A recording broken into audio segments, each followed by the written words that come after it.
자, 마태복음 26장 46절을 함께 보시겠습니다. 제가 봉독하겠습니다. 일어나라, 함께 가자. 보라, 나를 파는 자가 가까이 왔느니라.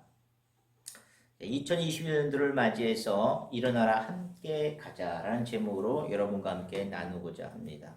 2021년도가 벌써 2주째 접어들었습니다. 정말 지난해에는 많은 사건, 사고들이 참 많았습니다. 정치적인 판단들, 우리가 이해할 수 없는 판결들이 참 많았었어요. 그리고 무엇보다 또 실제로 우리를 힘들게 했던 것들은 코로나. 많은 사람들이 실질적으로 죽음을 맞이했고, 사실은 이 죽음이 몇 명이나 죽었다고 보도는 됐지만 그거보다 훨씬 더 많아요. 사실 이걸로 인해서 사회, 경제, 정치면 전 세계가, 우리뿐만 아니라 전 세계가 혼란에 빠졌어요.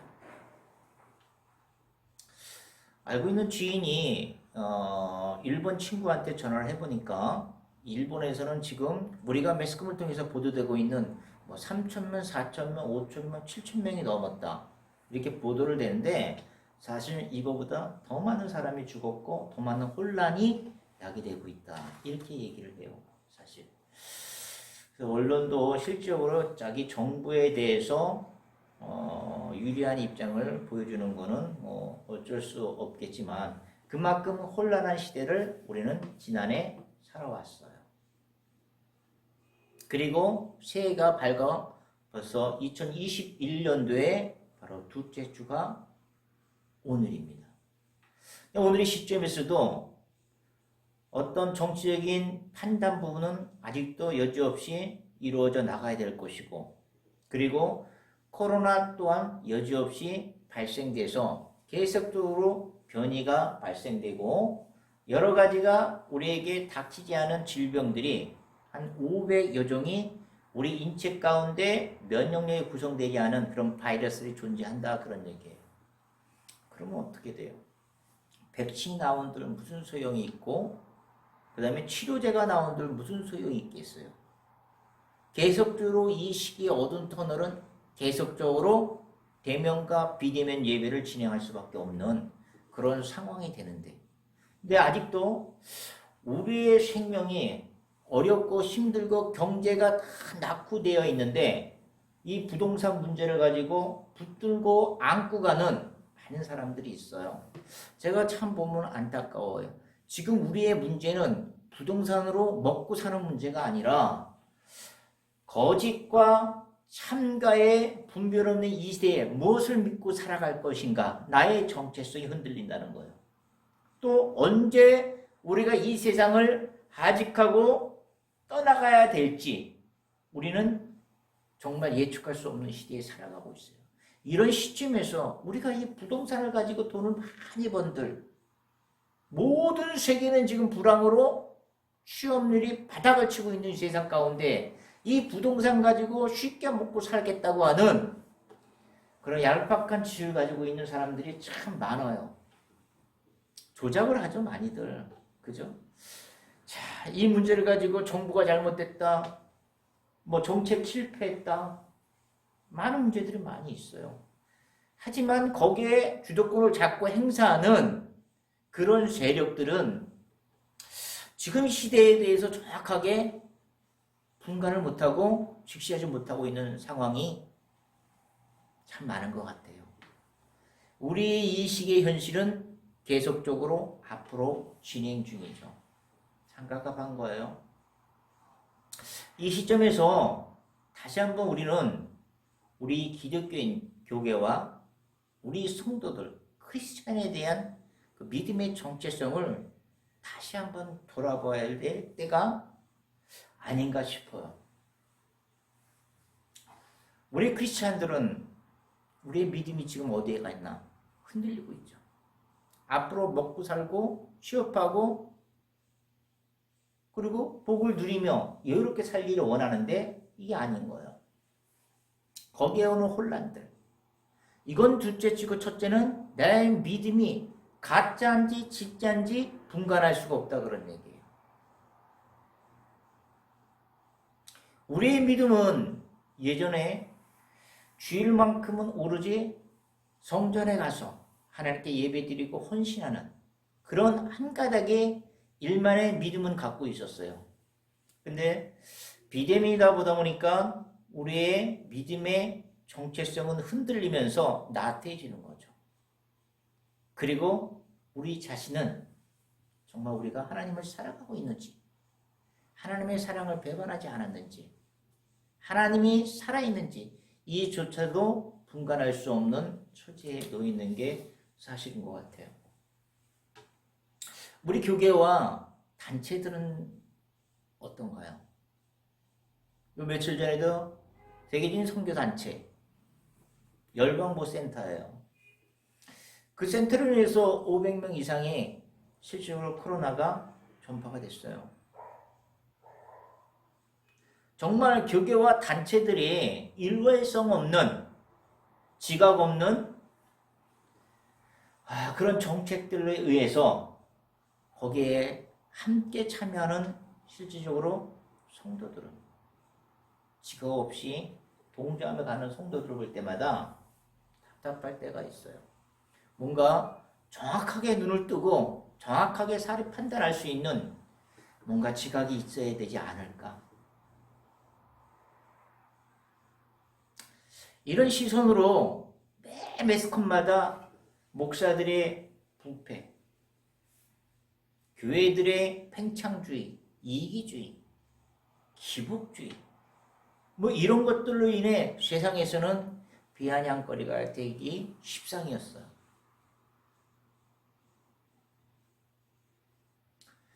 저는 한때 이런 생각이 들었어요. 지금 전도하기 참 힘들잖아요. 전하기 힘들어요, 진짜. 해보니까. 그냥 쑥 닫아요. 예전에 신앙을 가졌었던 분에 한해서는 이런 말을 해요. 예, 예수님 다시 믿어야죠. 네, 교회를 나가야 되는데 지금 교회 나갈 수 없잖아요. 나가면 또 코로나 때문에 감염이 될 것이고 이런 것들이 없어진다면 나가야 되겠죠. 누구나 종교 하나는 갖고 있어야 돼요. 네? 뭐 이런 식으로 실제로 기도하면 안 들어요.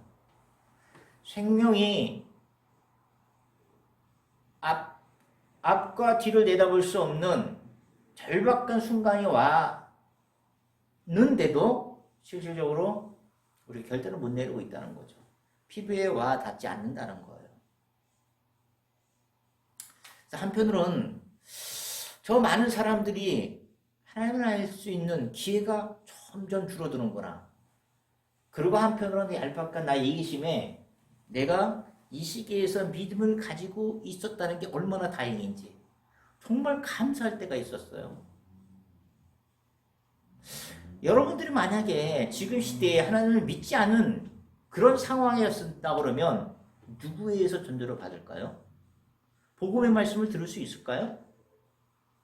변화가 될 수 있을까요? 성장될 수 있을까요? 구원의 완성까지 갈 수 있을까요? 저는 감사해요. 그래도 하나님을 알 수 있었다는 게. 물론 이 구원은 진행 중에 있기 때문에 구원의 완성을 위해서 우리가 이 믿음을 놓치지 않고 믿음을 유지하면서 가는 거겠죠. 그래서 참 감사해요. 또 한편으론 서글픈 마음이 들어요. 그게 어떤 마음이냐면 정말 하나님의 메시지를 전하는 선지자는 없구나. 여러분들 이 코로나가 팬데믹이라고 해가지고 전 세계 유형으로 번지고 있는 유행병이라는 것은 여러분들 알아요. 근데 역대 이런 질병이 있었다고는 적은 한 번도 없어요. 5대양 6대주에 다 번져가지고 사람이 죽어가고 있어요. 그렇다면 이것이 그냥 환난일까요? 실질적으로 목회의 직분을 갖고 있는 분, 믿음의 신앙을 갖고 있는 분들은 여기까지 나와요. 어떤 말을 하고 싶어요? 이것은 하나님의 심판이고 재앙이다. 이제 아무도 얘기를 못해요. 왜요? 혹시나 치탄받을까봐, 매장될까봐. 근데 여러분 곰곰이 잘 생각을 해보세요. 이 환난이 왔어. 이 환난은 왜 일부 국가에서만 이루어졌다 그러면은 환난일 수 있어요. 하지만 전 세계가 지금 이런 환난 속에 빠졌다는 것은 저는 솔직히 감히 얘기할 수 있어요. 하나님의 징계다. 하나님의 심판이다. 뭐라고 얘기할 수는 있겠죠. 하지만 분명히 생각을 해보세요. 하나님의 징계요 심판이 아니고는 5대 6대 주에 이와 같은 질병이 쏟아질 수 있는가? 매 매스컴마다 목사들, 목회자들, 열방센터, 선교센터 이분들의 조명을 볼 때 일반 사람들의 시각에는 어떻게 보이겠어요? 부정부패, 스캔들, 성폭행, 성추행 끊이지 않아요.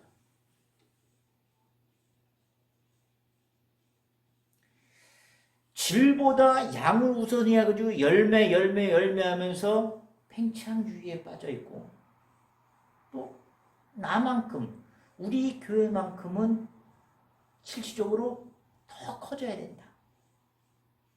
그런 이기주의 꼭 교회를 나오면 복을 받을 수 있다는 기복주의 사상으로만 흐르는 것들이 많아요. 요즘 모 교회에서 비대면 예배, 대면 예배 우리는 비대면을 원치 않는다. 대면 예배를 보기를 원한다. 이렇게 선포하시는 좀 큰 교회들이 있는 것 같아요. 그러니까 거기에 맞춰서 거기에 있는 지방에 있는 목회자들 지방에 있는 맞습니다 하고 동조를 해요.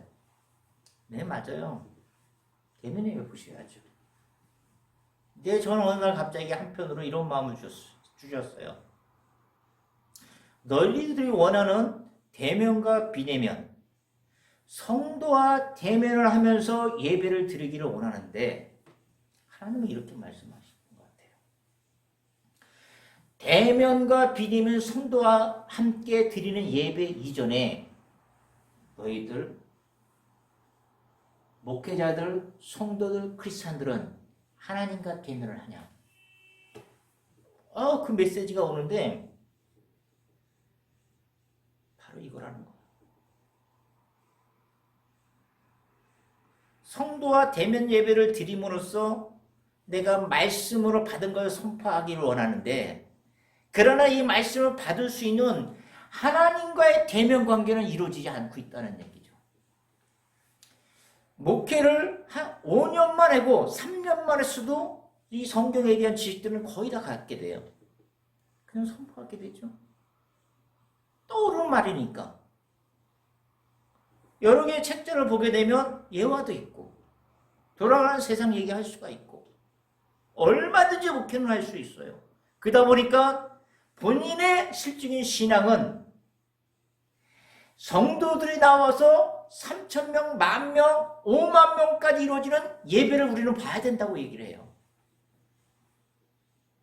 근데 정작 우리 목회자들, 성도들, 크리스천들, 직분자들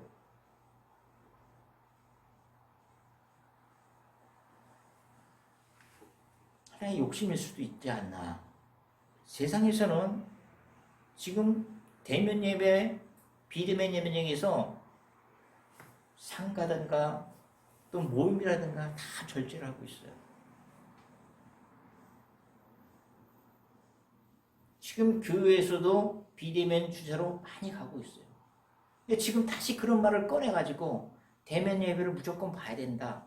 이렇게 했다가는 여지껏 실질적으로 사회에서 비아냥거리며 눈총을 주며 실질적으로 비난을 눈짓을 보내고 있는 일반 국민들의 생각은 전혀 생각지 않는다는 거예요. 그들을 전도해야 될 거 아니에요. 그들에게 복음을 전해야 될 거 아니에요. 우리 교회는 10,000명, 20,000명이니까 개의치 않는다고 대면 예배만 주장해서는 여러 가지 모순점이 있다 그러네. 하나님과의 대면을 하나님은 원하신다는 거예요. 그래서 지금은 정말 종교개혁이 이루어질 때이다. 루터가 성경의 본질로, 교회의 본질로 돌아가자는 그런 실질적으로 종교개혁이 아닌 더 본질적인 하나님의 첫사랑을 회복하자는 제2의 종교개혁이 일어나야 된다, 그런 얘기예요. 대면 비대면 성도와의 그 관계 가운데 말씀 선포로 돌아가는 것이 아니라 예수 그리스도의 첫 대면으로 돌아가자 이 얘기예요. 그 대면하지 않고 하나님께서 이 환난의 때를 지나게 할 수 있을까요? 아니에요. 여러분들 에베소서에 7 교회에 하나님이 선포하신 거 하시잖아요. 너희 교회가 헌신과 수고와 인내, 그리고 악한 자들을 처단하고 거짓 선지자들에 대한 것들을 드러내게 하며, 그리고 게으르지 않은 거 내가 충분히 다 한다. 많은 열매를 맺은 거 내가 충분히 다 한다. 그러나 너희가 알아야 될 것은 바로 첫사랑을 잃어버렸다는 거예요. 대면 비대면 전에 하나님과의 대면 관계, 첫사랑을 회복해야 된다, 그런 얘기예요.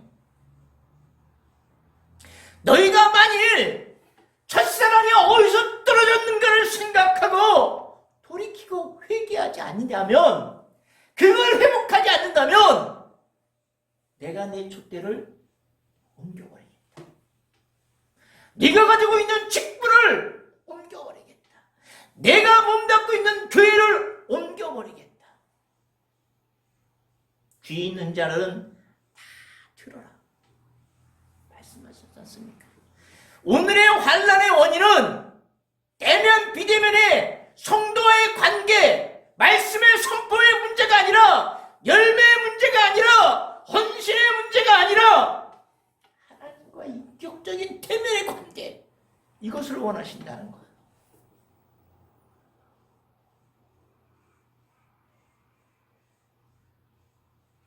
호세 선지자는 722년도 북이스라엘 그 왕국이 망하기 전에 활동했던 선지자예요.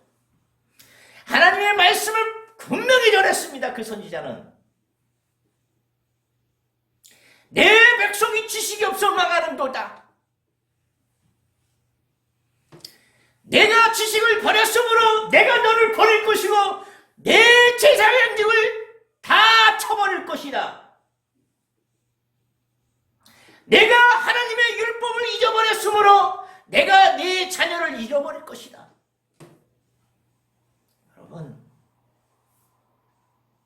여기서의 지식은 내가 알고 있는 지식이 아니에요. 내게 교회의 프로그램이 아니에요. 내가 전도의 프로그램이 아니에요. 이것은 하나님을 인격적으로 만나는 지식을 얘기하는 거예요. 인격적인 경험을 하고 있냐, 그런 얘기예요. 이 인격적인 경험이 없이 대면 비대면을 주장하면서 나의 믿음의 정체성을 잃어버리고 세계관을 잃어버리고 있다, 그런 얘기.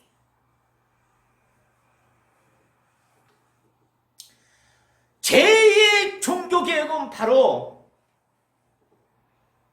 하나님의 본질, 그 본질은 하나님의 첫사랑입니다.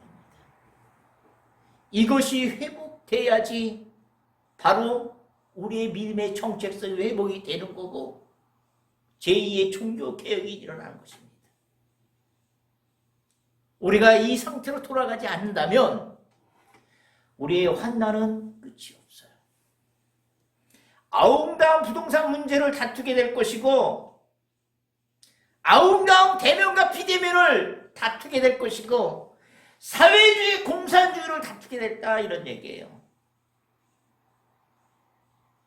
우리는 첫사랑을 회복해서 우리는 당당하게 세상에 던져야 됩니다. 그저 나의 사상과 이념에 맞지 않다고 비난과 정죄를 삼는 그런 태상의 존재가 아니라, 우리가 예수 그리스도의 사랑으로 섬기는,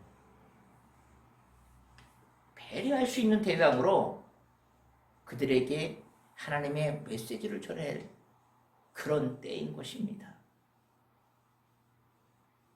제2의 종교예요. 예수님이 우리에게 살과 피를 주었던 것처럼 우리 또한 이 세상에 대해서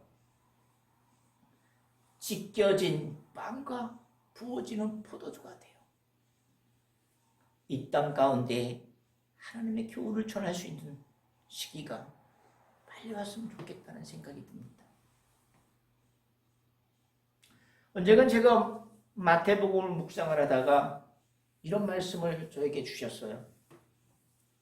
예수님께서 말씀하시기를 너희는 바리새인과 사두개인의 누락을 삼가 조심하라. 여러분 성경에서 알다시피 누룩이라는 것은 좋은 면도 있고 나쁜 면도 있어요. 비유해 보게 되면. 원래 이 누룩은 팽창하다, 확장하다 이런 개념이죠. 좋은 의미에서는 어떻게 해요? 천국을 비유할 때 하죠. 여자가 가루 소말 속에 누룩을 넣어 팽창시키는 것 같은 것들이 바로 천국이다. 천국이 확장된다 그런 얘기예요. 여기서의 누룩. 근데 오늘 여기서 얘기하는 것은 사두개인과 바리새인의 누룩을 삼가 조심하라. 이 바리새인은 형식적이고 율법주의예요. 이 사두개인은 모든 것을 이성적으로 판단해요. 그리고 기복주의예요. 이들의 말과 행동은 늘 불일치해요. 말은 참 교훈을 주는 말을 해요. 그러니까 말은 본받으래요. 하지만 예수님은 행동을 얘네들 걸 본받지 말라고 말씀하시잖아요. 말과 행동 불일치에 대한 바로 거짓 교훈들, 이런 것들을 삼가 조심하라. 지금은 홍수 속에 살아가는 이 정보가 너무나도 혼탁되어 있고 거짓들이 너무 많아요. 우리 크리스찬들은 이것을 잘 분별해야 돼요. 너무너무 중요한 거예요. 교단에서 목사님이라든가 하시는 말씀들이 성경 말씀으로 비춰봤을 때 맞는 얘기 참 많아요. 하지만 성경 말씀 외에 전하는 것들 정말 일치하지 않는 정보들이 너무 많아요. 그러니까 언제 시간이 있으면 여러분들이 386세대 주사파 많이 얘기하셨을 거예요 아마. 그거 지금 하긴 너무 곤란해. 시간이 많이 들어서. 언제 시간이 되면 제가 그런 기회가 있을 때 사회주의 빨갱이 뭐 이런 거 얘기했는데 그거에 대해서 제가 조금 말씀을 드릴 수 있는 시간이 되지 않을까 생각 싶어요. 여러분들 주사파 얘기하시는데 주사파 어디 들어간지 알아요? 교계에 들어가 있어요. 모르셨죠? 주사파 목사들 많이 들어가 있어요. 실질적으로 이북에 대한 공부를 한 사람들이 교계에 들어갔다니까요. 제가 알아요. 증거도 보여줄 수 있어요. 그 사람들에서 지적 내려온 것들이 전부 다 사회주의, 빨갱이주의, 사회주의로 거짓들이 탐무해. 근데 여기에 쑥 빠져들어가지고 교계에서 내려오니까 참인 줄 알고 그렇게 행동하시는 분들이 있어요. 참 위험한 거죠. 너무 위험한 거예요.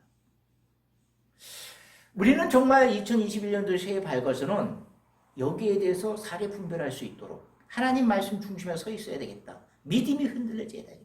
총각을 다투는 나의 생명 가운데 내가 바라볼 곳은 이 땅이 아니라 저 하늘에 내 곳간을 이 땅에 세우지 말고 하늘 곳간에 세우라. 그렇게 말씀하셨던 것처럼 오늘 우리가 살아가면서 하나님께 바라보는 시각, 나의 정책적 국가가는 어디에 잘 잡혀 있어야 되는가? 너무 중요한 시기인 것 같아요.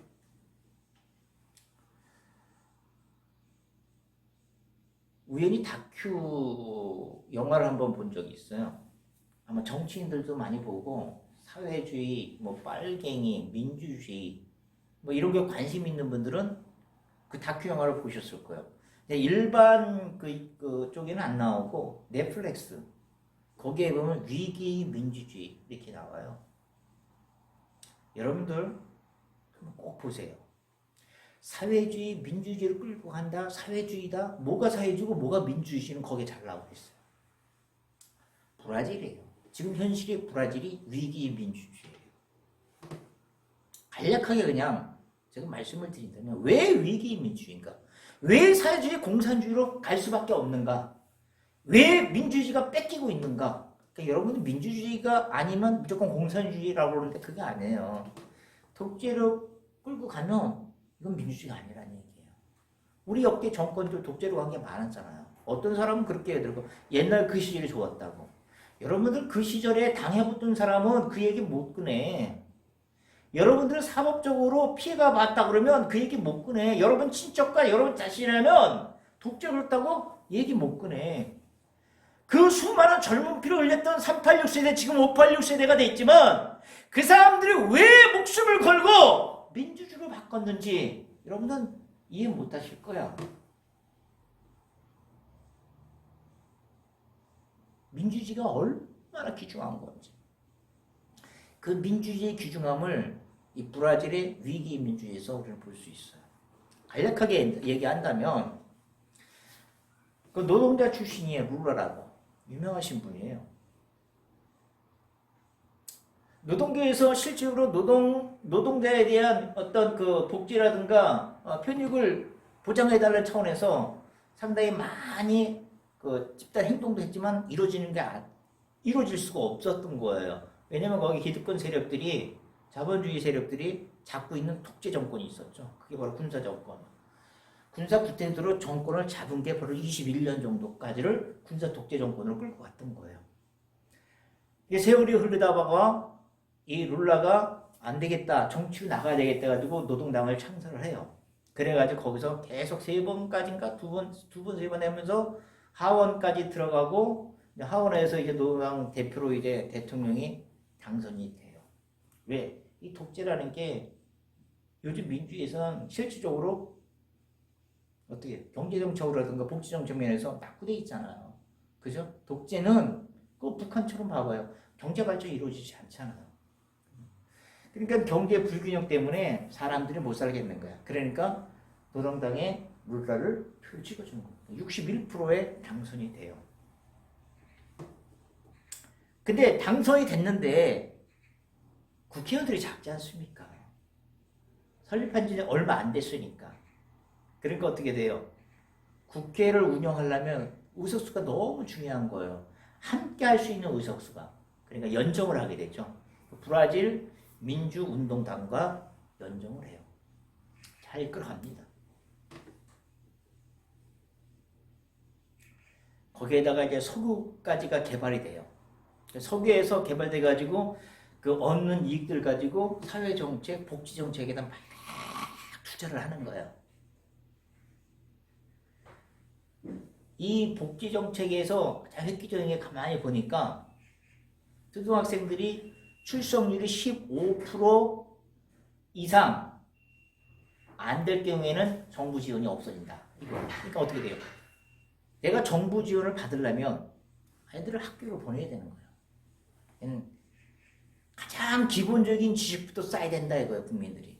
초등학교 때부터의 학업률에 대한 열정 이런 것들이 막 쌓여가지고 이 룰라 시절에는 학업률이 3배 정도가 증가하게 되죠. 지식층이 많이 늘어나게 되는 거예요. 그러니까 실업률도 최저가 되죠. 정부는 안정이 되고 경제가 안정이 되고 그래서 세계 13위 국가에서 발전해가지고 7위. 그 다큐에서는 7이라고 나오는데 매스컴에서는 8이라고 얘기하는데 하여튼 7, 8위 정도 되나 봐요. 세계 상대 G7처럼 7이 들어버린 거예요. 굉장히 인기가 많죠.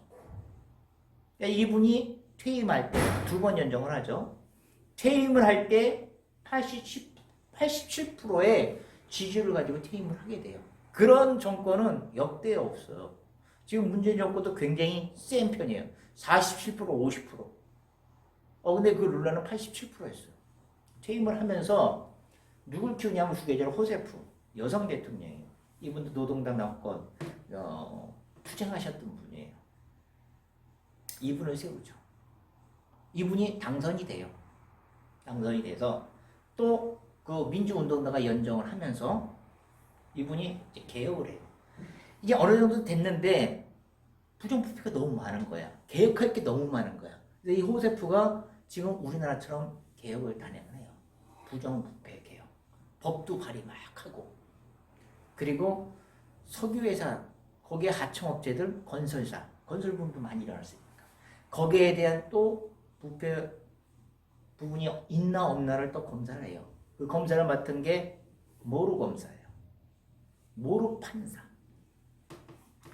이 모루 판사가 지금 우리나라에 윤석열과 같다 그런 총장과 비슷한 인물이에요, 사실. 인물이에요. 자, 보세요. 이 나라의 이 판사가 수사도 하고 기소도 하고 판결도 내려요.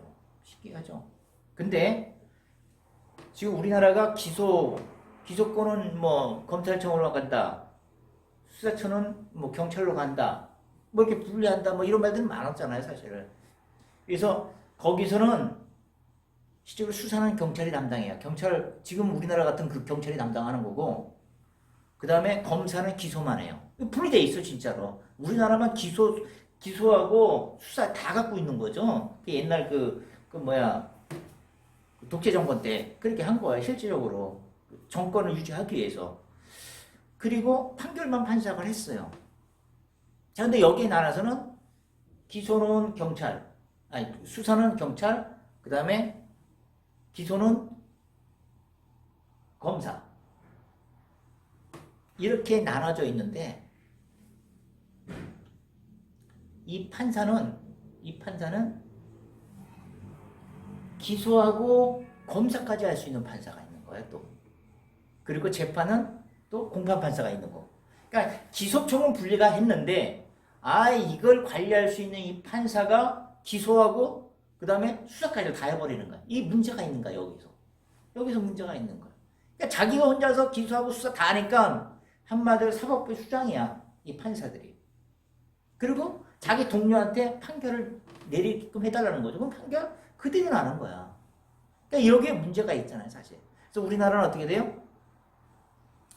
수사는 경찰을 잡으니까 경찰이 또 비대해지고 막강해지니까 안 되니까 수사처, 수사처, FBI 비슷한 것처럼 국가에서 운영되는 국가 수사처가 생기는 거죠, 별도로. 경찰은 경찰들이 있고. 그리고 기소는 검사만 하고. 이렇게 세 군데로 나눠져 버린 거예요. 판사가 하는 게 아니라. 여기에 병폐가 판사가 그의 모든 일을 하다 보니까 권한이 글로 집중되다 보니까 문제가 거기서 발생이 된 거예요. 그래가지고 실질적으로 이분이 이런 석유회사하고 하청업체들하고 커넥션, 뇌물이 오갔는지를 다 검사를 해보니까 한둘이 아니야. 이 정권에. 그 정권부터 그런 것들이 후원 안 받고 어떻게 정치활동을 해요. 우리나라도 그랬지 않습니까? 털면 안 나올 게 없다는 말이 거기서 나오는 거예요. 다 후원금 다 받았잖아요, 예전에도 보면은. 그러니까 실질적으로 많이 연관이 돼버리는 거예요. 그러니까 이거 참 문제가 커지는 거예요. 거기에다가 석유 유가가 하락이 돼. 그러니까 어떻게 취업률도 최저가 되면서 경제가 또 불안정이 돼. 거기에다가 이 호세프가 다시 한번 연정을 위해서 또 대선에 출마해가지고 간신히 이겨요. 그 졌던 그 베레스인가? 뭐 이분이 그 대선에 불복을 해가지고 여러 가지 언론 매체를 통해가지고 불복 선거운동을 막 주도하는 거죠. 그만큼 혼란스러워요. 거기다가 이 모로라나 판사가 딴 마음을 먹게 되는 거야. 지금 윤총장처럼. 딴 마음을 딱 먹고, 이 정권을 내가 실질적으로 하야시켜야 되겠다.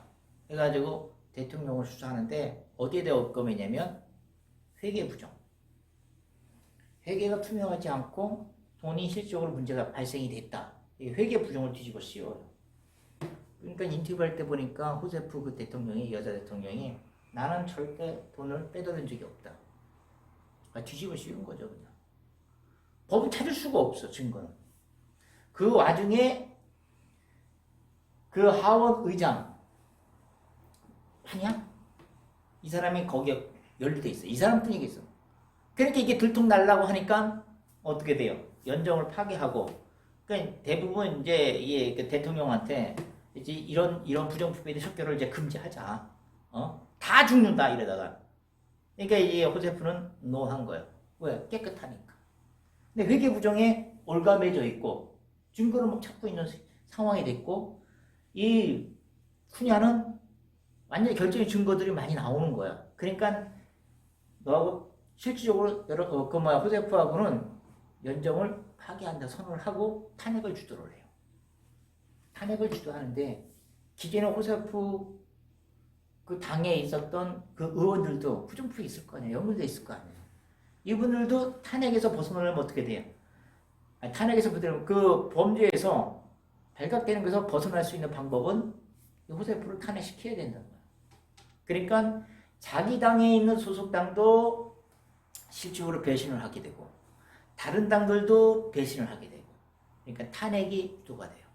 이 쿠냐에서 연정에 있는 의장이에요. 그분이 연정을 이제 우리는 그만하겠다. 당신하고 그만하고 탄핵을 주도시키는 그래야 내가 살 수가 있으니까 탄핵을 주도시키는 말을 탄핵이 돼요. 그래가지고 그 부통령이 테베른가 그 사람이 부통령의 직무를 대리하면서 잠시 이제 그 대통령직을 해요. 이분도 연루돼 있어. 근데 이분들도 실제로 구속을 하려고 하니까 두 번째 실질적으로 대통령을 바꿀 수는 없다 해가지고 탄핵을 무효화시키는 거죠. 이분은 그 연정했던 그 민주운동가 같아요. 노동당이 아니라. 그러니까 이분만큼은 살아요. 그리고 끝내 이 1심과 2심 끝내 마지막까지 가가지고 이 호세프는 구속이 돼요. 탄핵이 되죠. 탄핵. 찾을 수는 없지만 탄핵이 돼요. 대통령직을 내려오게 되는 거예요. 그러니까 상황이 아주 굉장히 급박하게 불안해져 버린 거예요. 모루 판사가 하는 얘기가 뭐였냐면 나는 언론을 다룰 줄 안다. 이거랑 똑같은 거예요. 언론과 검사가 일치돼가지고 뒤집어 씌우는 거예요. 그래서 실질적으로 부정부패를 검사하면서 적폐청산을 하기 위해서 작업을 진행했던 거 우리랑 똑같아요. 거기에서 검사하고 맞닥뜨리면서 검사는 대로 반격을 해서 옷을 벗게 하는 거예요. 그래서 호세프 여자 대통령이 탄핵이 돼가지고 옷을 벗게 되는 거예요. 그러다 보니까 룰라가 퇴임을 했지만은 안 되겠다. 바로 잡아야 되겠다. 그래서 대선을 출마한다고 선언하죠. 그때 지지도를 보니까 31%가 나왔어요. 그리고 그 반대 진영에 보수 진영에 보수 나온가 이분이 한 11% 정도예요. 그러니까 룰라가 결정적으로 이기는 찰나가 되는 거예요. 찰나가 되는데 그때 민심도 이 노동당도 부정부패 있고 이 민주운동당도 그렇고 사회민주당도 그렇고 다 부패가 있는데 그놈이 그놈이네. 지금 같은 그런 상황이에요. 그놈이 그놈이라면 그래도 87%를 받았던 룰라가 지금 현재는 31%지만은 이 사람을 찍어줘야 되겠다. 근데 이 사람이 거의 이기려고 실질적으로 대선을 치르기 전에 모루가 그걸 딱 보고 구속을 시켜버려요. 뒤집어 씌우는 거예요. 석유회사, 건설사에서 3단 복층 아파트를 뇌물로 받았다 이거예요. 증거가 없어. 그 구속을 시켜버린단 말이에요. 구속의 원인이 뭐냐, 이유가 뭐냐, 뒤집어 씌우는 거예요. 증거가 없으니까 소유권이 이 룰라한테 돼 있지 않음이 얼마나 교묘하게 숨겼는지가 이것이 증거다. 소유권이 없을 정도로 숨겼다 이거예요. 그것이 증거라는 거예요. 말이 앞뒤가 안 맞잖아요. 그죠? 이렇게 뒤집어 씌워가지고 구속을 시켜요. 사실. 그러니까 구속되니까 어떻게 대선에 못 나가니까 누가 당선이 돼요? 보수 진영의 보소나우르가 당선이 돼요. 왜? 없으니까. 그때 11%밖에 안 되는데 당선이 돼. 그 사람 찍을 수밖에 없었던 거예요. 없으니까 상대가. 그 사람이 누구 출신이냐? 군 출신. 육군 대위 출신이야. 군벌이 장악하기 시작했던 거예요. 이제 지금은 시대가 이 코로나로 인해서 정신이 없으니까, 정신이 없으니까 다음 차선에 이 모루 판사가 이 새 대통령 소나우르에 실제로 법무장관 들어갔다가 의견 차이로 뭐 무슨 장관을 이제 이 대통령을 세우는데 세웠다 이거야. 행정부 장관인가? 자기의 실적으로 말을 안 듣고 세웠다. 그래서 자기는 뛰쳐나가는 거야.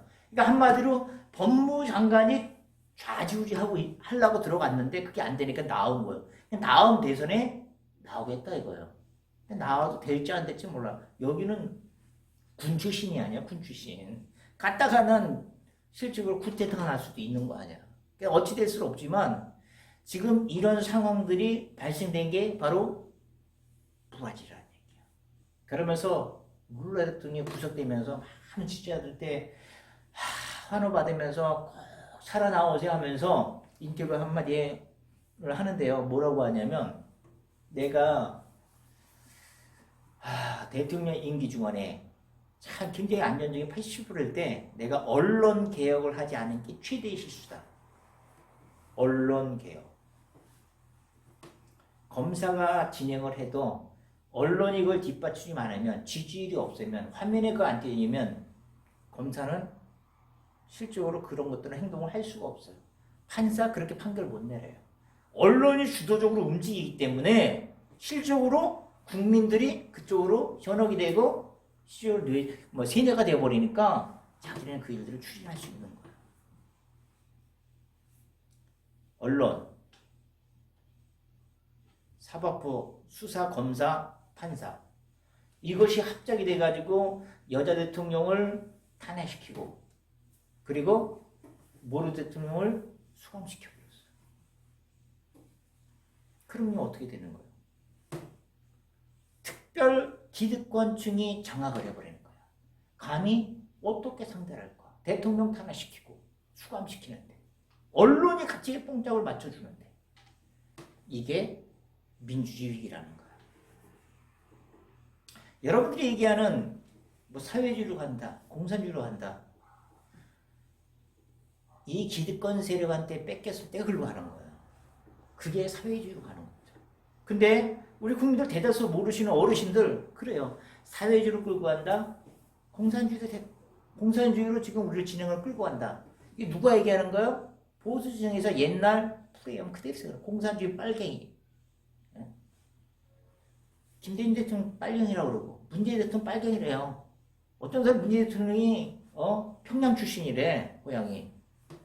전혀 맞지도 않는 것들을 프레임을 씌워가지고 하는데 거기에 넘어가고 있는 거야. 왜? 언론이 거기서 뽕짝을 쳐주니까.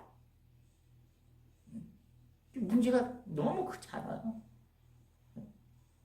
아니 참 이게 그만큼 개혁하기가 그렇게 힘들다는 거예요. 이게 개혁하기가 무지하게 힘들다는 거야. 이게 아니 자기의 당원들도 탄핵의 표를 던질 때니까 꼭 마치 박근혜 대통령 탄핵시킬 때 그 뭐야 부산에 있는 90% 받은 하모 의원, 유무 의원, 김무 의원 다 탄핵표를 던졌잖아요.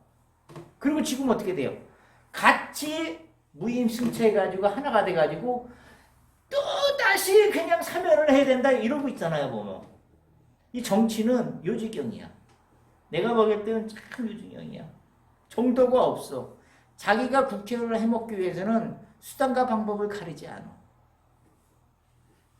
이게 정치야. 거기에 놀아나는 게 불쌍한 국민들, 어르신들. 먼 몰로 거기에 동조하고 막 열광을 해요. 여러분들 이와 같이 사회주의, 민주주의 위기 이게 어떤 위기인지 민주주의가 왜 위기인지는 그 넷플릭스의 위기 민주주의 브라질 편을 넷플릭스만 나와요. 꼭 보세요. 우리나라의 현실이에요. 우리나라의 현실. 그러니까 여러분 함부로 사회주의로 간다 민주주의로 간다 이런 말 하지 마. 정확하지 않으면 그냥 나의 그 기독교의 국가관 세계관 정치관 정체성 이거에 대해서는 정말 알 필요가 있다 그런 얘기. 브라질하고 우리나라가 지금 비춰봤을 때 모루 대통령 모루가 아니라 모루 판사 기소 검사 판사들이 언론과 한통속이 돼서 그런 만행을 저질렀던 거 세계가 다 알고 있어요. 그래서 위기 민주주의라고 다큐멘터리 영화예요 그게. 1시간 반짜리인가? 거의 2시간에 돼가는 것 같아요. 그런 영화를 통해서 여러분들이 정말 민주주의가 뭔지를 알 수가 있을 거예요. 어떤 게 민주주의인지. 어떤 게 민주주의인지.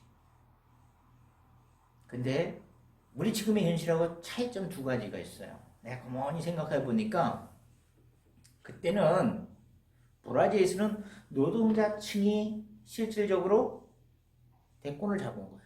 엘리트층, 기득권들을 누르고 잡은 거란 말이에요. 근데 지금은 우리는 어떻게 돼요? 지식인층이야, 엘리트층. 엘리트층이 386이야, 대학생들. 지식인과 대학생들이 민주를 이끌어 갔지 않습니까? 그래가지고 민주주의 독재에서 민주투표 직선제가 나온 거예요. 그때 어때요? 안 됐으면 통일주의 민주주의에서 장충식 변해서 자기네 당 요원들만 투표를 해서 맨 대통령만 해먹은 거예요.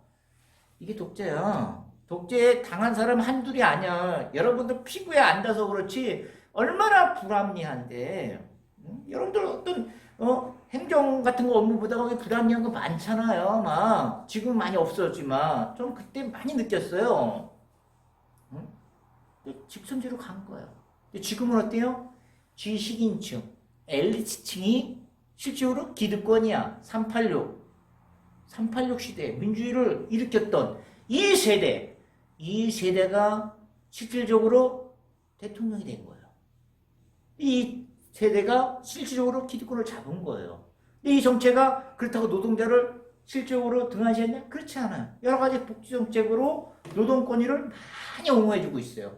그러니까 브라질하고 우리하고 차이점은 우리는 노동권에서 출발한 게 아니라는 얘기야. 기득권에서 지식층이 출발한 민주주의라는 게 좀 틀리고, 두 번째는 우리는 의석수가 있다는 거예요. 브라질은 의석수가 작으나 연정할 수밖에 없었잖아요. 근데 지금은 어때요? 범여권과 합해서 180석이잖아요. 넘어버리잖아요. 이런 안정적인 의석은 갖고 있어요. 여러분들 근데도 왜 이렇게 정치가 많이 흔들리는 줄 알아요? 너무 흔들리잖아요.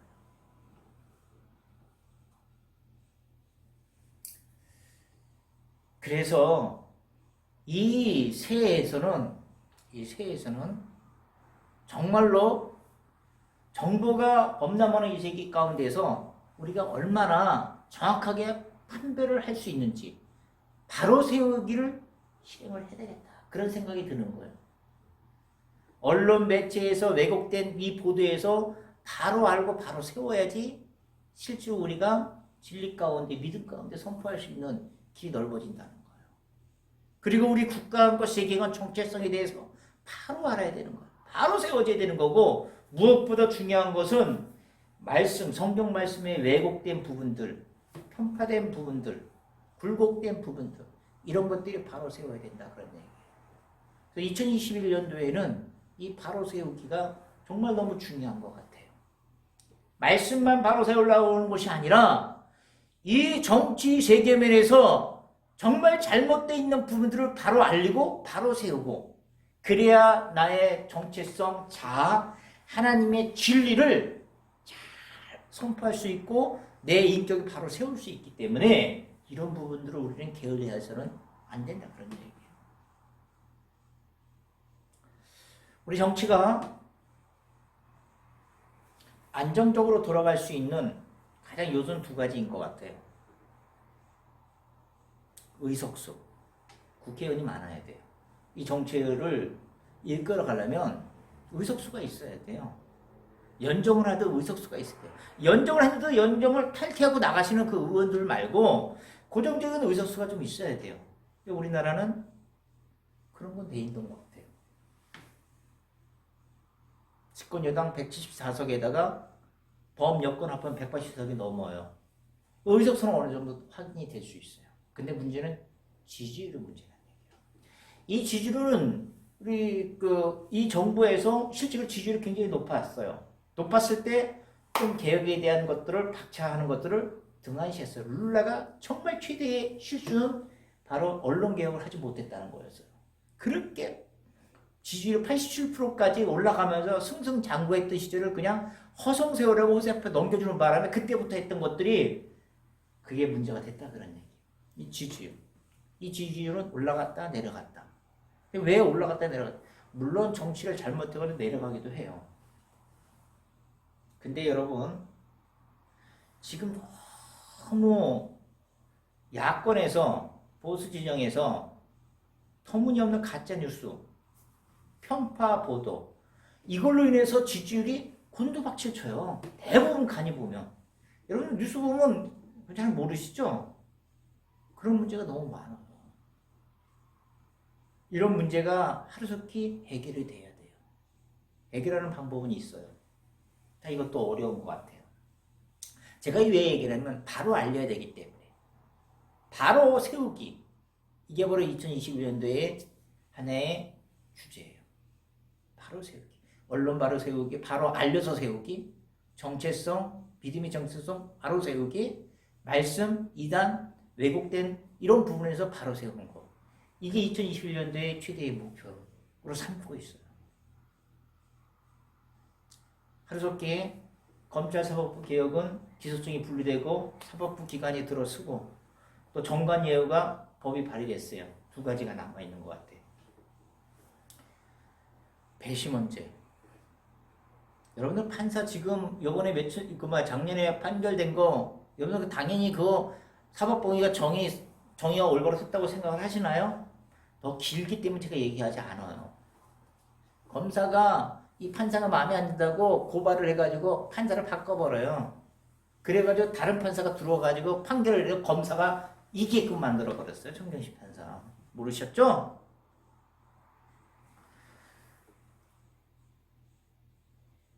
윤석열 총장 이겼다고 생각해요? 정관예우라는 게 거기서 나와요. 퇴직한 사람은 예우를 해줘야 된다. 그 사람 변호했던 판사가 누구였어요? 그 변호사가 판사의 상관이었던 사람이에요. 예우해줘야 되잖아요. 또 김명수 대법관 개혁하러 갔다 놓으니까 개혁 안 했어. 자기도 기득권이에요. 기득권. 하루속히 자기 개인적인 성향에 의해서 판결을 한다든가 이 집단에 의해서 내가 소속된 집단에 의해서 판결을 한다든가 이게 너무 큰 거예요. 그래서 배심원제가 미국도 있지 않습니까? 이 배심원제 잘 법조항을 만들어가지고 진행을 해야 돼요. 우리나라에 국민참여재판이라고 있긴 있어요. 하지만 이건 형사건에 한해서만 이제 판결에 영향이 없어. 권고사항문이야. 판사가 다르게 판결해도 상관이 없는 거예요. 아니야. 미국은 그렇지가 않죠. 배심원이 내린 판결에 대해서는 판사는 그렇게 내려야 되는 거예요. 그러니까 무조건 다 배심원으로 할 수는 없잖아요. 뭔가 잘못됐을 땐 배심원제로 다시 시로 판결을 요구할 수가 있는. 하여튼 이 배심원제에 대한 것들을 좀 더 생각을 해가지고 입법부에서는 국회의원들은 발의를 하셔야 돼. 이번에 윤 총장 사건에 대해서 직무정지 이건의 주원점이 뭐예요? 절차 다 지켰어요. 그런 절차는 솔직히 해서 깜이 아니지 않습니까? 제가 보기엔 초점은 바로 임명권, 임기. 그러니까 임기의 문제가 들고 나오는 거예요. 자, 보세요. 검찰총장은 2년이에요. 대통령은 5년, 대법원장 김명수 대법원장은 6년이에요. 대통령보다 더 높아? 더 많이 해 먹어. 그러면 여기서 얘기하는 게 임기 2년은 채워줘야 되지 않냐. 그걸 어떻게 직무 정지를 하냐. 얼마 남지 않았는데. 내면적으로 임기에 대한 부분이 암문위에 깔려 있어요. 그러니까 사법부에서는 어떻게 돼? 대법원장에서. 그래, 나 6년이야. 6년인데 도중에 날 자를 수는 없지? 그래, 임기는 보장이 돼야 돼. 빵빵! 이게 내면적으로 깔려 있었던 거예요. 그래서 검찰이 이 판사에 대한 실질적으로 검사들을 다 실질적으로 조사했잖아요. 그죠? 아무도 못 움직여. 그러니까 자기네 기득권도 판사도 갖고 있어야 되고 검사도 살아야 되고 언론도 먹고 살아야 되잖아요. 그러니까 한 통선이 됐으니까 판결이 그렇게 나올 수밖에 없어. 그러니까 이 임기 이 문제를 빨리 뜯어 고쳐야 돼. 뜯어 고쳐야 돼. 어떻게 대법원장이 대통령보다 더 임기를 채워? 말도 안 되잖아. 그죠? 그것도 똑같이 총장같이 2년 3년을 끝내버려야 돼. 왜 거기서 그렇게 끝나냐면 여러분들 분명히 행정부에서 대통령이 인사권을 내렸어요. 윤 총장을. 내렸는데 거기에 법무장관이 정지시켰어요. 그래가지고 대통령한테 재가를 받았어요. 그래, 문제가 있다. 딱 도장을 찍혔어. 그러면 이게 끝난 아웃이잖아, 이거. 인사권자가 아웃시킨 거예요. 입법부에서. 아니, 입법부가 아니라 행정부에서. 근데 대법원 사법부에서 NO! 해버렸어. 그러니까 행정부가 쿵! 하니 주저앉아 버린 거예요. 마비가 돼버린 거야. 대통령이 마비가 돼버린 거야, 권한이. 누구에 한해서? 사법부, 검사. 이 사람들에서 사법부에서 행정부 권한이, 대통령 권한이 마비가 돼버린 거야. 그러면 입법부, 사법부, 행정부가 있는 행정부에서 마비가 됐어. 사법부가 기득권을 차지하고 있네? 그럼 남아있는 건 뭐예요? 의석수 많은 입법부밖에 없어. 그러니까 이 의석수 많은 입법부에 있는 국회의원들, 초선 의원만 법 발의하고 난리치고 있어. 중진 의원들 왜 가만히 있는지 아세요? 브라질 민주주의 보세요. 안 걸린 게 없어. 안 걸린 게 없으니까 법 발의했던 검사 들어와. 검열 들어온다 이거야. 그죠? 뇌물 받았나 검사 들어온다는 얘기예요. 그냥 낼 수가 없어. 낼 수가 없어. 초선 의원들만 깨끗한 사람만 두고 온 거야. 그러니까 지금 법을 발의하고 있지 않은 중진 의원들, 다음 차기엔 당신들 아마 국민들이 찍어주지 않을 거야. 우리 국민들은 알 권리가 있어.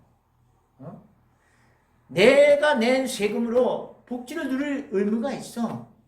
내 의무대로 자유대로 종교의 자유를 갖고 있는 의무가 있어. 당신들 그걸 막아버린 거야. 찍어줄 수 없지. 찍어줄 수 없지. 지금 초선 의원들 너무 잘하고 있잖아. 빨리 임기제 철폐하고 배심원제에 손을 봐야 되겠죠. 그죠? 이거는 이제 진행이 될 거야. 입법부가 이걸 안 하면 내가 보기에는 나중에 문제가 되면 정말 역사에 아주 역주죄인이 될 거야. 내가 보기에는. 이 사법부에 대한 개혁은 그런들이 진행을 하겠죠. 제일 중요한 건 이 언론이야. 이 언론 어떻게 막을 거야? 네? 법조계 기자단이 있지 않습니까? 이거는 검사 안에 들어가서 제일 먼저 기사권을 받는 그런 기자들이 모임이에요. 내가 그쪽에 들어가서 기자를 해야 되겠다, 방송에 들어가려면 검사 쪽에서 뭐라고 하냐면 법조계 허락을 받으래요. 법조계 기자들 협회에 가서 안 해주죠, 당연히. 그만큼 고리가 연결돼 있어요. 자기네 기득권만. 기사 자기네가 제일 먼저 받고 실질적으로 단독 보도 이렇게 나가잖아. 그리고 콩고물도 뇌물이 아니죠. 뭐 특활비. 전부 다 거기도 많이 써요. 몇백씩. 그 기자들한테 생일이니 뭐니. 응? 내 보도 잘 내주라. 검사가 내가 이 진행할 거니까 떡밥을 딱 들으면 떡밥 딱 받으면 그 기사 그대로 내는 거야. 그냥 편파 보도로 막 내는 거야. 그리고 가짜 뉴스 막 내겠죠. 그러면 시민단체가 누가 고소를 해. 그러면 또 검사가 무혐의. 그럼 기자는 그냥 무혐의로 나오는 거야. 이유 없음. 여러분 나경원 보자 13개가 전부 다 고소가 들어갔는데 그냥 기소, 무혐의 처리해버리잖아요. 이게 지금 현실이에요. 이게 독재예요. 이렇게 흘러가면. 다음에 정권이 이렇게 바뀌었다 그러면 독재 속에 살아가는 거야. 독재 속에.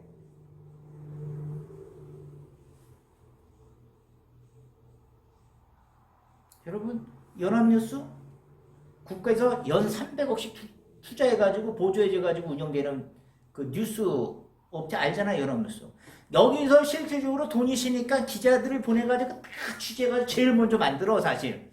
법조계에서 나오는 거 말고. 그러면 그걸 가지고 다 따라서 똑같이 복사해가 조선인 뭐든 어떤 일보든 간에 이 연합뉴스에서 실질적으로 공장이야. 뉴스 공장. 근데 여기서 맨날 편파 보도하는 거 아시죠? 우리나라 세금이 300억이 들어가요. 이런 거 중지해버려야지.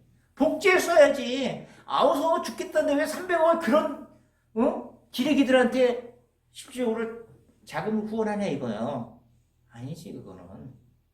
그죠? 이런 것들 실제 정리해야지 이제는.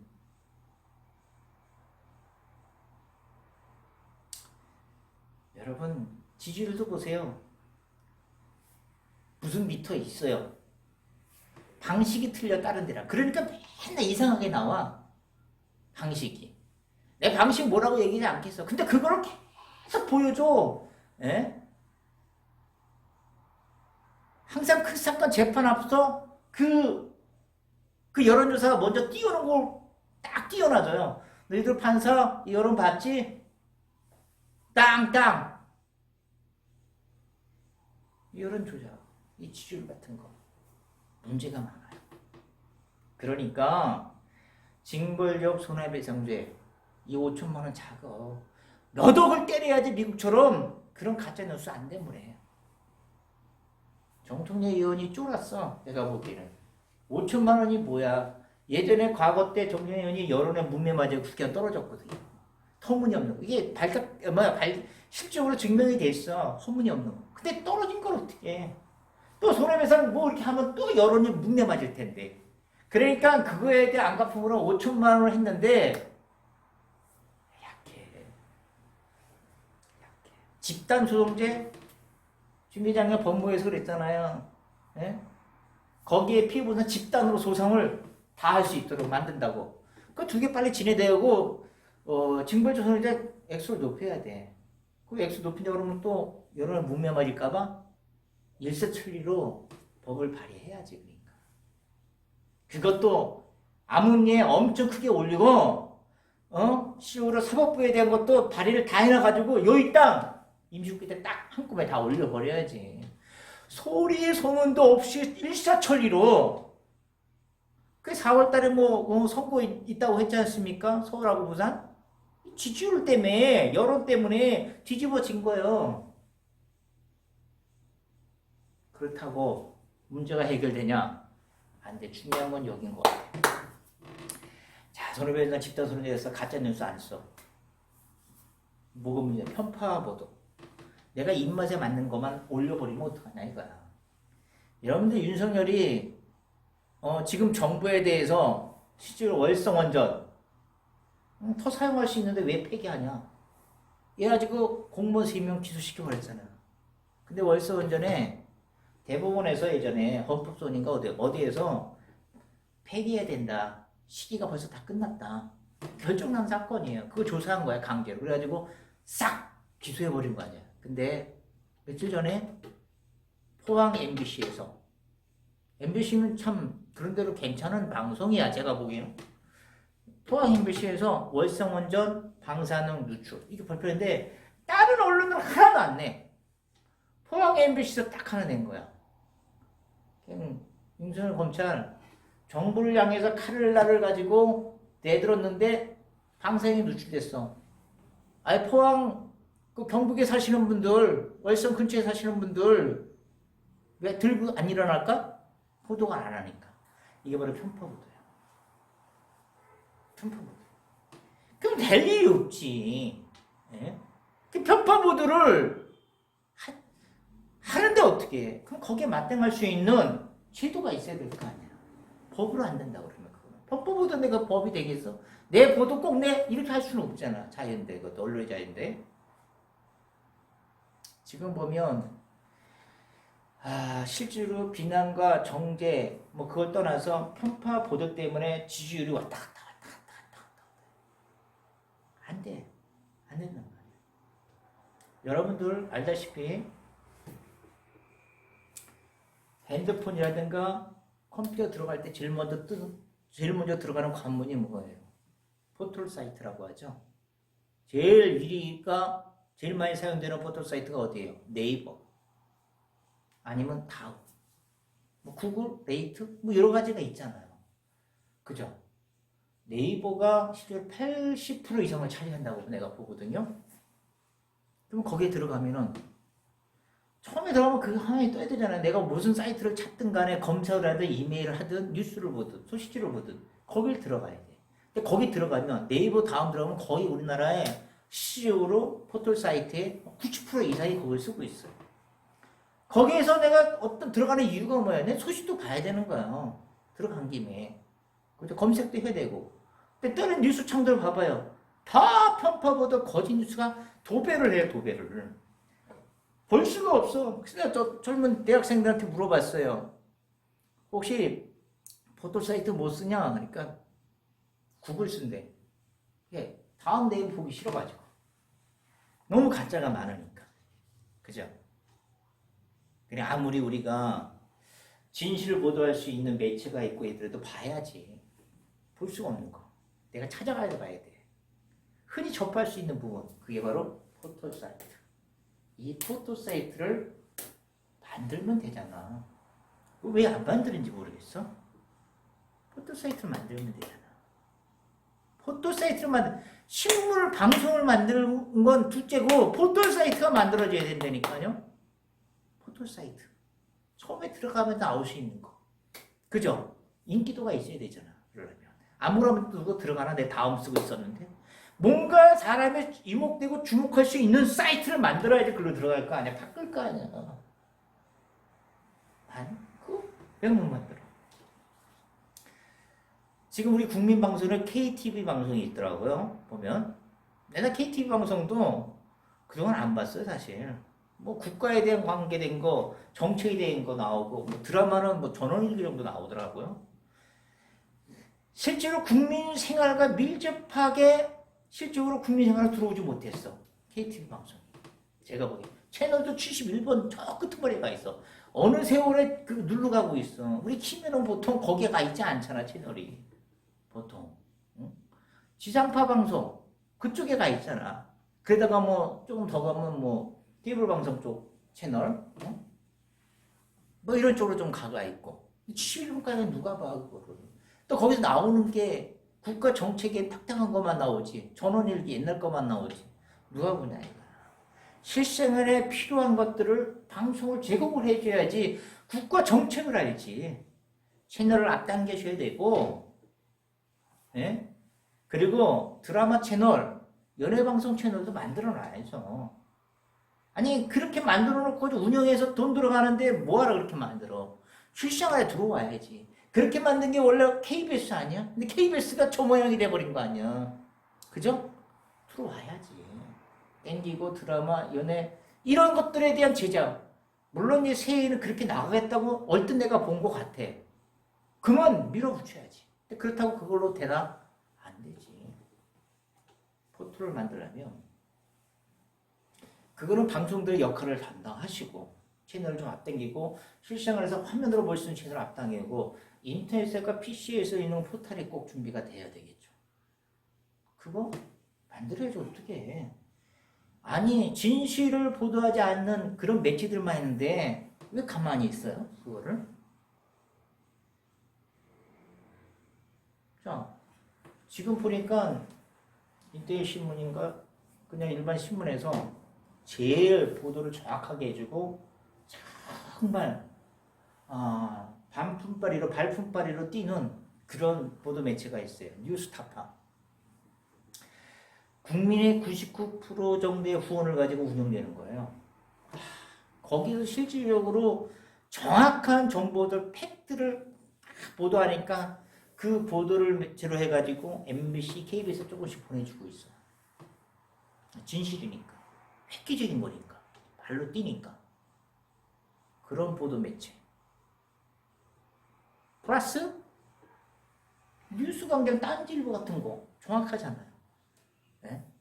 가장 신뢰도가 가장 높은 게 뉴스공장이라고 나오더라고요. 근데 세계에서 언론 자유가 상위권에 드는 게 실질적으로 한국이래요. 언론 자유가. 근데 실질적으로 신뢰도는 최하야. 한국에 대한 언론 매체가. 이 모양을 바꿔야 될 거 아니에요. 뉴스타파 정말 힘들게 발로 뛰면서 자금 없이 운영되고 있어요.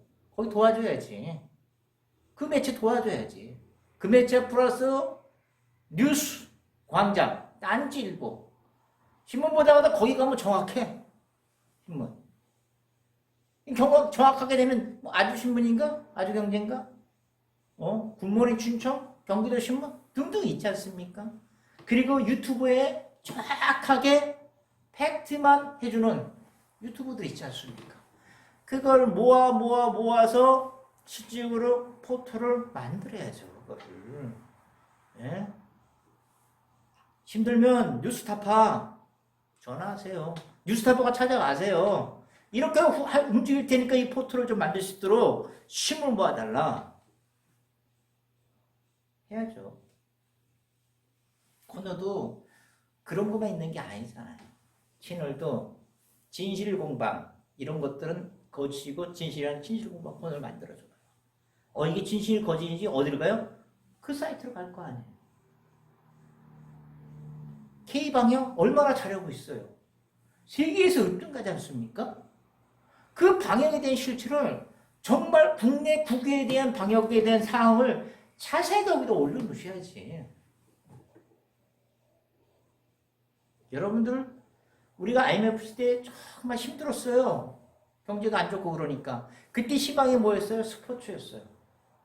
그때 박세리 골프 세계재패 엄청나서 계속 한 달 동안 보여주는 거, 그 장면. 호수에 빠진 걸 걷어 올리는 거.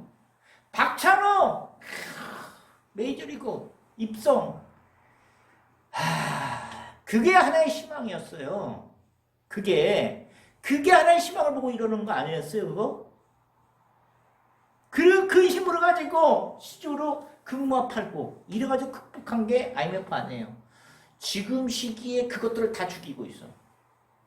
BTS 연예 쪽에 BTS 코너를 만드시면 돼. BTS 역대부터 흘러갔던 그 장면들 시상식 그리고 전 세계인들이 화나면서 코리아 열풍하고 있는 거 그 전문 코너를 만들. 여러분 신문 보면 BTS 한 줄인가 두 줄? 몇 개 나오고 그냥 땡이야. 신문들 BTS 방송 잘 안 해줘. 자기네가 키운 게 아니라 이거야. 자기네가 허락 없이 컸다 이거야. 안 보내 잘. 손흥민 대단하잖아. 손흥민 꼭 상 하나 탔을 때만 신문에 보도가 돼.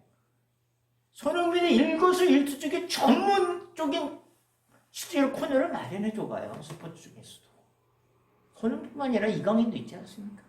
그런 코너를 전문적으로 만들어 놓고 댓글 서로 대화창도 좀 만들어 놓고 그러면 안 갈 수가 없을 거 아니에요.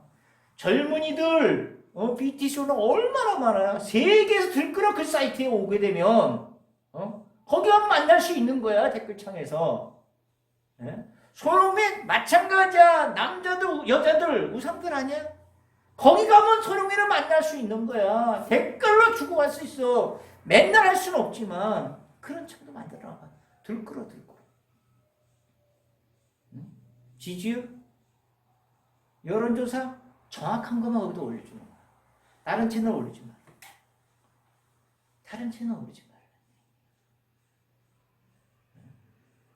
그러면 이 사이트가 성공할까 안 해서 성공하죠. 사이트명은 코리아. 뭐 좋잖아요. 꼭 제가 이 얘기를 이렇게 해달라고 하는 이유는 그렇게 안 해도 돼요. 단 우리 국민이 정확한 알 권리가 있기 때문에 정확한 걸 보고 싶어요. 참과 거짓에서 참을 좀 보고 싶어요. 그래야 엉뚱한데 사회주의, 민주주의 막 그러고 대면 비대면만 쫓아가고 그 문제에서 해결할 수 있는 문제가 아닌가. 보시잖아요. 코리아 포토사이트 코리아 치면 전 세계인들이 다 들어오잖아요. 손흥민 보러, BTS 보러. 그리고 K 방역에 대해서 한국은 어떻게 움직이는가. 우리가 지금 경제대국 7위로 올라간 거 아시죠? 이거 모르시잖아. 그런 거 다 올리셔야 돼. 거기다가 KTV 방송국 지원도 해주시고 혼자만 있지 마시고 지원과 후원도 해주시고 협력 좀 해주시고 제휴회사들이 만들어가지고 진행을 하셔야지. 채널 저쪽에 가 있고 인터넷 방송 저쪽에 누가 찾아가고 제일 찾아가는 거 안방극장 채널을 빡 옮기시고 그리고 인터넷 들어갈 때마다 포털 사이트에 나와야지. 포털 사이트를 만드셔야 되는 거야. 인터넷 신문보다도. 저는 참 이렇게 생각하면서 정말 공정한 사회, 참과 거짓이 참으로만 넘치는 세상, 정의의 공정이 서 있는 세상, 이런 세상이 하루속히 빨리 왔으면 좋겠다는 생각이 정말 많이 들어요. 이단 이런 것 때문에 굉장히 힘들어했었던 부분인데, 이건 뭐 정치, 사회, 경제부에서 참 더 거신이 난무한 이런 부분에서 또 힘들어야 되는가? 많이 혼란스럽죠. 그러나 여러분도 우리의 삶에는 실패와 좌절, 이런 세월의 흘림 속에서 넓은 시커먼 터널을 지나갈 때가 있어요. 또 한편으로는 거짓과 질병, 죽음, 믿음의 흔들림, 이런 구렁텅이 늪속에 빠져가지고 허우적거리면서 살라고 몸부림치면서 절규할 때가 있어요. 하나님, 전 세계가 이렇게 죽어가고 있는데 하나님의 사랑은 어디 있습니까?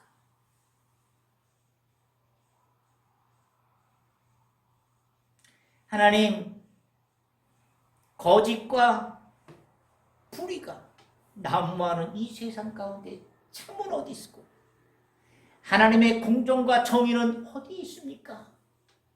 라고 우리는 울부짖으며 항변합니다. 그런데 하나님은 우리에게 대답을 하지 않습니다. 단지 하나님은 우리와의 깊은 관계 속에서 평강을 줄 뿐입니다. 우리에겐 평강이 있을 뿐입니다. 이 평강은 우리에게서 쏟아나는 평강이 아니라 하나님으로부터 오는 평강이기에 오늘도 평강의 주님은 우리에게 이렇게 말씀하십니다. 평안을 너희에게 끼치노니 곧 나의 평안을 너희에게 주노라. 내가 주는 것은 세상이 주는 것 같지 아니하니 그러므로 너희는 마음에 근심하지도 말고 두려워하지도 말라. 이제 새해가 2주께 밝아왔습니다.